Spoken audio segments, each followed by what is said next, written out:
Well, we had a judging panel which was chaired by Sir Robin Knox-Johnston. We also had the editor of Yachting Monthly, Paul Gelder, and Stuart Bradley, who's the president of the Cruising Association, and myself from Haven Knox-Johnston, which actually gave quite a very wide and varied view across all different aspects of boating.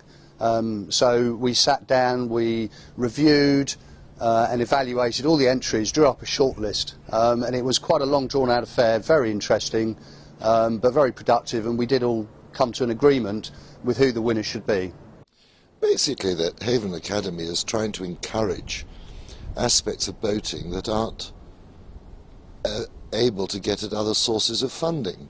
We're looking at things that will encourage boating in all its forms, and that's why there are the 4 separate headings that we can use on this, because we want to put money into things that will benefit boating in all respects.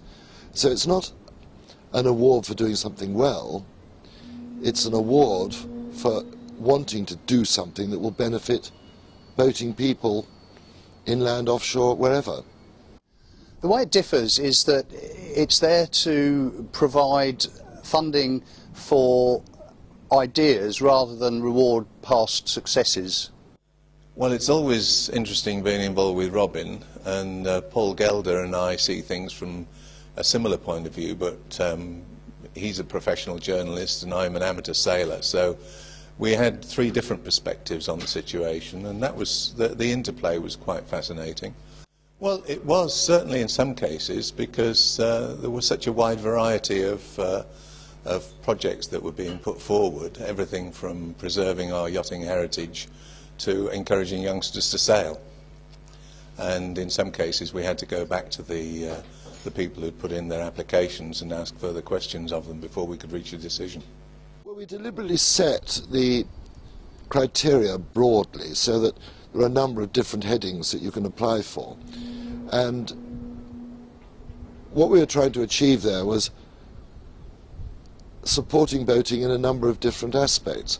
Then you have to look at people who applied in the various categories. For instance, one we decided was in the wrong category, so we moved it.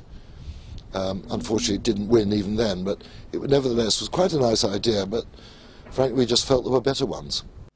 Well, I think in sailing in general, and in many sports, you get rewarded for winning.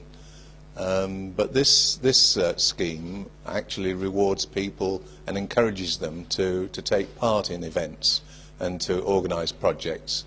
So it's starting from a different point of view. It certainly will.